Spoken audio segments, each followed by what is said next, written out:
Bonjour la famille, aujourd'hui on va parler d'un drame très sérieux qui s'est déroulé en France, mais qui révèle un problème bien plus global. Imaginez une femme qui pense être malade, croyant souffrir d'Alzheimer, alors qu'en réalité, elle est victime d'abus monstrueux orchestrés par son propre mari. Pendant près de 10 ans, cette femme a été droguée et violée par des inconnus, sans le savoir. Ce n'est que lorsque son mari a été surpris en train de filmer sous la jupe d'une autre femme que la vérité a éclaté. Vous imaginez l'horreur?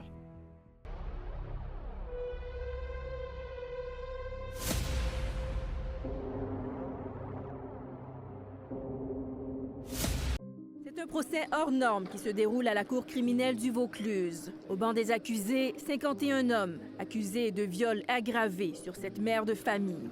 Pendant près de 10 ans, Gisèle, 72 ans, a été droguée aux anxiolytiques à son insu par son mari. Dominique Pellicot la livrait ensuite sexuellement à des inconnus recrutés sur un site Internet, puis filmait ses rapports forcés à leur domicile de Mazan. Ces hommes issus de tous les milieux étaient âgés de 26 à 74 ans. 92 viols en tout auraient été commis par 70 hommes sur cette femme qui a vécu l'inimaginable. Elle estime également, même si oui, il y aura des moments extrêmement difficiles, qu'elle n'a pas à se cacher et qu'elle n'a pas à avoir honte de ce qu'elle a vécu, comme parfois beaucoup de victimes d'agressions sexuelles, de viols et de faits graves le ressentent. Plusieurs des hommes accusés ont déclaré qu'ils pensaient participer au fantasme d'un couple libertin. Le principal accusé, pour sa part, son mari, ne tente pas de se disculper. Il sera dans la conduite qu'il a eue jusqu'à présent, c'est-à-dire ce qu'il a déclaré dès la garde à vue, dès qu'il a été interpellé. La reconnaissance des faits dans leur intégralité, sans chercher à se disculper ou à minimiser. Gisèle a tenu à ce que son procès soit ouvert au public. De nombreux manifestants étaient d'ailleurs présents devant la cour. Qu'on se rende compte que c'est ça le viol. C'est pas un fou, un monstre, un marginal, un dégénéré. Non, ce sont des monsieur tout le monde. Quand j'analyse cette histoire, je me rends compte qu'il existe de nombreux cas similaires en Occident, où certains hommes prennent le plaisir à voir leur femme être cognée par d'autres hommes. On pourrait même penser qu'il y a plus de délits sexuels en Occident, surtout en ce qui concerne la pédophilie. Certains Africains disent même que ces comportements sont une maladie des Blancs. Mais est-ce vraiment le cas? Est-ce que cela n'arrive qu'en Occident? Il est très important de souligner que ces cas similaires existent également dans nos communautés africaines, mais ne sont souvent pas médiatisés. Pourquoi? Parce que dans beaucoup de cultures africaines, ces sujets sont taboutisés. Prenons l'exemple des jeunes filles qui sont violées par leur propre père.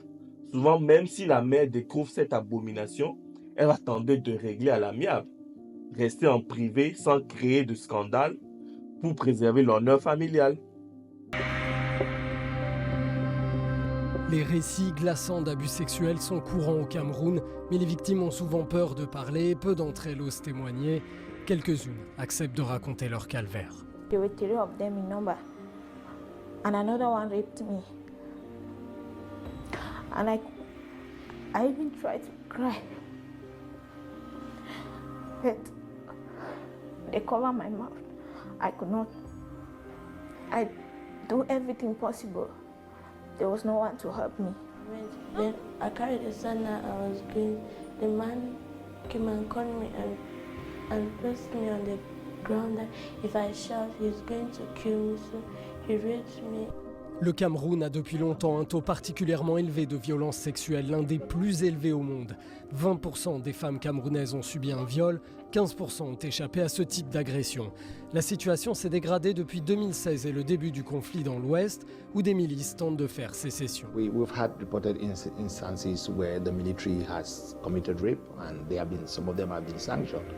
We have cases where armed separatists have also committed rape. We have cases also of normal, regular civilians, relatives, predators who have taken advantage of the situation to commit rape. La loi camerounaise prévoit des peines de prison à vie pour le viol, mais seulement 5% des agresseurs sont condamnés. La plupart des victimes préfèrent se cacher. Elles pensent que si elles dénonçaient leurs agresseurs, elles humilieraient leur famille. Ce silence pourtant ne fait qu'aggraver la situation, les amis. Les violeurs échappent aux poursuites et continuent de nuire, tandis que les victimes souffrent en silence. Il est crucial que nous, en tant que communauté, brisons ce silence pour protéger nos femmes et nos enfants pour que justice soit rendue. L'objectification de la femme noire ne date pas d'hier. Regardez l'histoire de Sarah Baartman, une femme sud-africaine exhibée comme une curiosité en Europe au 19e siècle. Bien que son corps ait été perçu comme exotique, il a aussi été sexualisé et fétichisé. Regardez un peu son histoire. Rencontre avec Sarah Baartman. Le Cap, Afrique du Sud, 1810. Une jeune femme Khoikhoi travaille dans la maison d'un homme noir libre. Elle est connue sous le nom de Sarah Baartman. Pour des raisons financières, son maître convainc Sarah de le suivre à Londres en compagnie d'un médecin anglais. Elle est exhibée en tant qu'exotique au Tantôt de Vénus. Sarah passera 4 ans en Angleterre,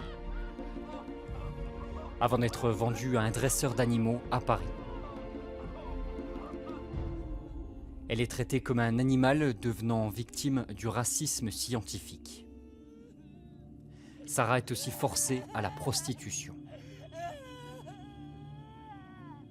Elle est morte dans la pauvreté à l'âge de 25 ans. Après sa mort, son corps a été disséqué par des scientifiques. Pendant plus d'un siècle, les visiteurs du Muséum d'histoire naturelle français ont pu voir son cerveau, son squelette et ses organes génitaux. Ses restes ont finalement été expédiés en Afrique du Sud en 2002.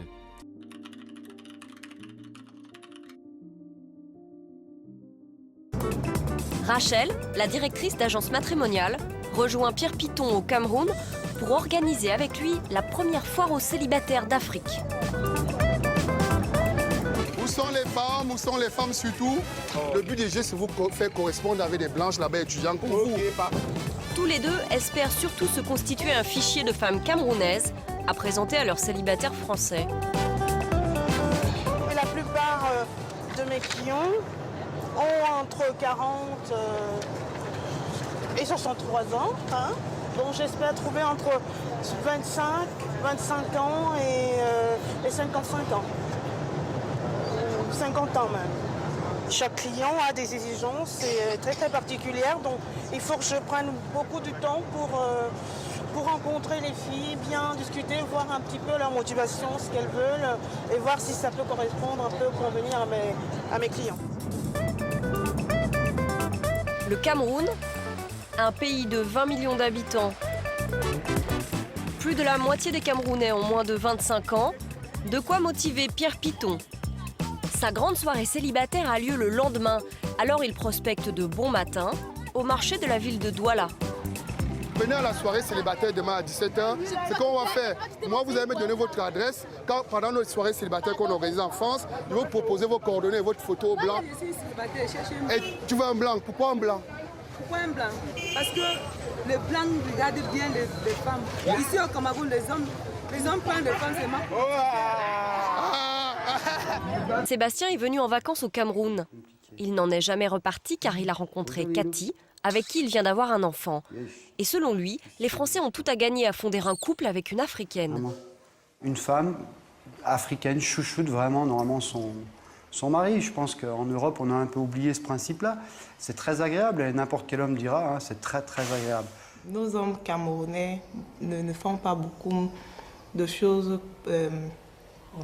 comme lui par exemple. Il m'aide à la maison, à faire le ménage. Il sait bien faire l'amour.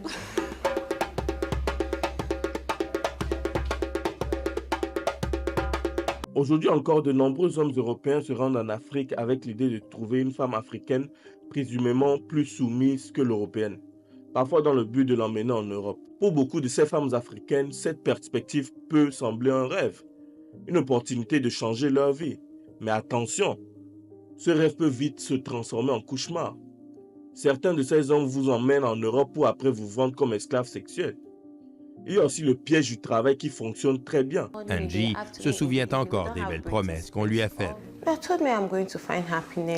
Ils m'ont dit que j'allais vivre mieux, que j'allais être heureuse et libre, dit-elle.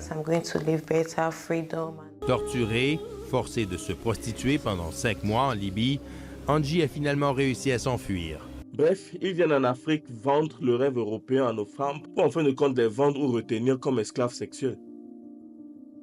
Je veux vraiment sensibiliser la communauté noire à ce sujet. Il ne faut pas croire que de tels abus ne se produisent que chez les autres. Ça arrive souvent chez nous, mais malheureusement, ces histoires ne sont pas médiatisées ou pire, elles sont ignorées. Je vous encourage, mes sœurs, à dénoncer ces situations, à parler ouvertement et à ne pas avoir peur de briser le silence. Et nous les hommes, surtout panafricains, il est de notre devoir de protéger nos femmes et nos enfants. Il faut éduquer et informer pour que plus de personnes puissent être victimes de ces crimes abominables.